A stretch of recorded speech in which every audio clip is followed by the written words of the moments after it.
ஹரே கிருஷ்ணா. திருப்பாவை பாசுரம் 6. புள்ளும் சீலம்பினகான்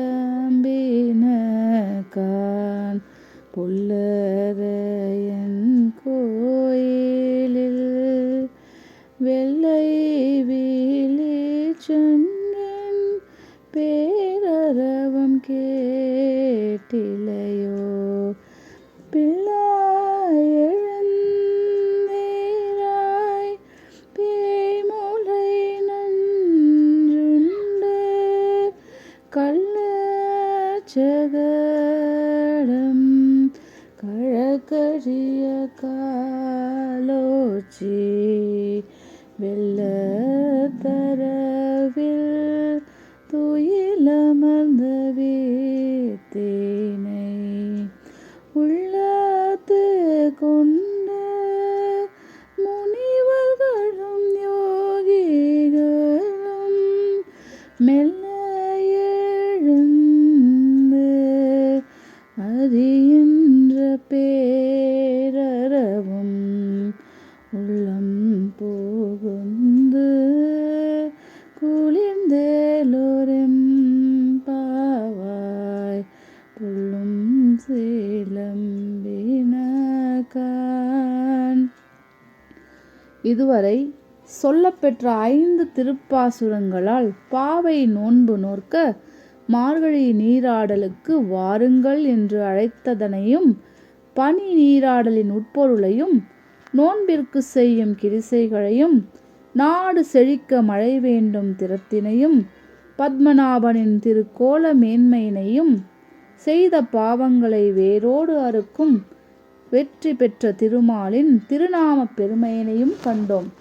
6ஆம் பாசுரம் முதல் 15ஆம் பாசுரம் வரை அமைந்துள்ள 10 பாசுரங்களால் முற்பட எழுந்துவிட்ட பெண்கள் இன்னும் துயிலில் இருந்து எழாத பெண்களை எழுப்பும் காட்சியினை காண இருக்கின்றோம். எனவே இந்த 10 பாசுரங்களையும் துயிலெழுப்பும் பாசுரங்கள், பள்ளி எழுச்சி பாடல்கள் எனலாம். சங்க காலத்தே அரசர் பெருமக்களுக்கு பள்ளி எழுச்சி பாடி துயில் உணர்த்துவது உண்டு.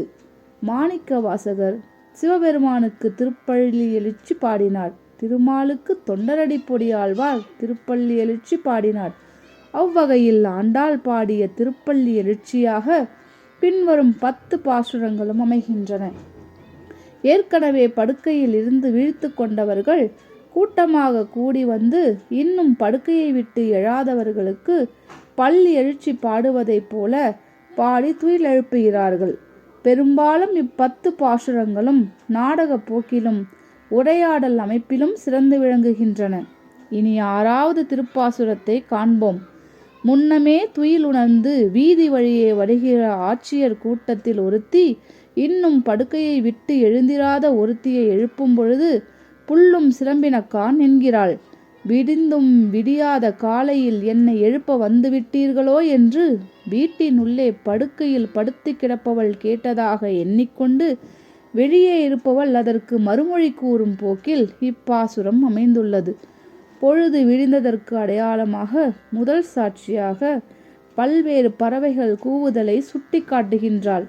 2வது சாட்சியாக புல்லரையன் கோயிலில் கருடனுக்கு தலைவனான பெருமாள் கோயிலில் வெள்ளைச்சங்கு ஊதுகிறார்கள். அதனை கேட்கவில்லையா என்கிறாள். இதனையே வெள்ளை விழிச்சங்கின் பேரரவம் கேட்டிலையோ என்கிறாள். வைகரையில் வாருங்கள், கோயிலுக்கு வாருங்கள், பெருமாள் கோவிலுக்கு வாருங்கள் என்று எல்லாரும் கேட்கும் வண்ணம் பெரும் சத்தத்தோடு வெள்ளை சங்கு ஊதப்படுகின்றதாம்.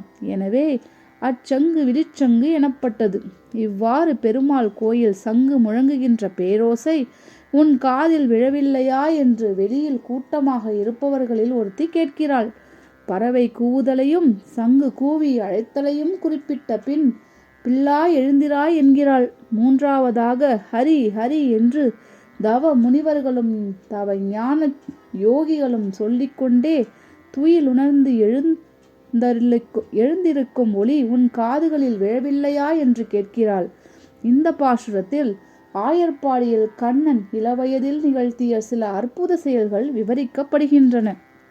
கம்சன் தன் உயிருக்கு ஆபத்தை விளைவிப்பான் கண்ணன் என்று ஜோதிடர் வாய்மொழியினை தேறி கண்ணனை வஞ்சனையாக அழிக்க பல வகை உபாயங்களை மேற்கொள்கின்றான். பூதனை என்னும் பேய் மகளை அனுப்பி அவளை கொண்டு ஆயர்பாடியில் வளரும் கண்ணனுக்கு பாலூட்டச் சொல்கிறான். கொடிய விஷம் தோய்ந்த பாலினை தன் மார்பகத்தே கொண்டிருந்த பூத்தனையை பால் குடிப்பது போல் பாவனை செய்து கண்ணன் கொன்றுவிடுகின்றான்.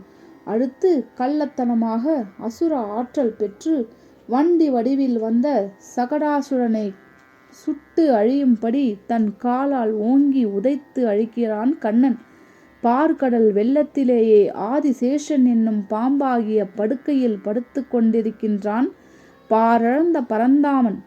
அரி துயில் கொள்கின்ற அந்த ஹரியினை முனிவர்களும் யோகிகளும் வைகரையில் துயிலுணர்ந்து எழுந்து ஹரி ஹரி என்று வழுத்துகின்ற பேருளி உன்னுடைய உள்ளத்திலே புகுந்து அதனால் உன் உள்ளம் குளிர்ந்து எழுந்து வருவாயாக என்கிறாள். இனி பாசுரத்தை காண்போம். பில்லாய் எழுந்திராய் பேய்முளை நஞ்சுண்டு கள்ளச்சகடம் கலக்கழிய காலோச்சி வெள்ளத்தரவில் துயிலமர்ந்த வித்தினை உள்ளத்து கொண்டு முனிவர்களும் யோகிகளும் மெல்ல எழுந்து அரி என்ற பேரரவம் உள்ளம் புகுந்து குளிர்ந்தேலோர் எம்பாவாய். எனவே இந்த திருப்பாசுரம் பொழுது புலர்ந்துவிட்டது என்பதற்கு பறவைகள் ஒலி எழுப்பியதனையும் பெருமாள் கோயிலில் காலை வேளையில் ஒலிக்கின்ற சங்கொலியினையும் ஹரிநாமத்தை சொல்லிக்கொண்டே எழுகின்ற பெயர்களின் நிலையினையும் குறிப்பிட்டு இந்த 3 அடையாளங்களையும் அறிந்துணர்ந்த பிறகாவது நீ எழுந்திருக்க வேண்டும் என்பதை வெளியே இருக்கும் ஒருத்தி வீட்டினுள்ளே படுத்திருக்கும் ஒருத்திக்கு சொல்லும் போக்கில் அமைந்துள்ளது எனலாம். ஆண்டாள் திருவடிகளே சரணம்.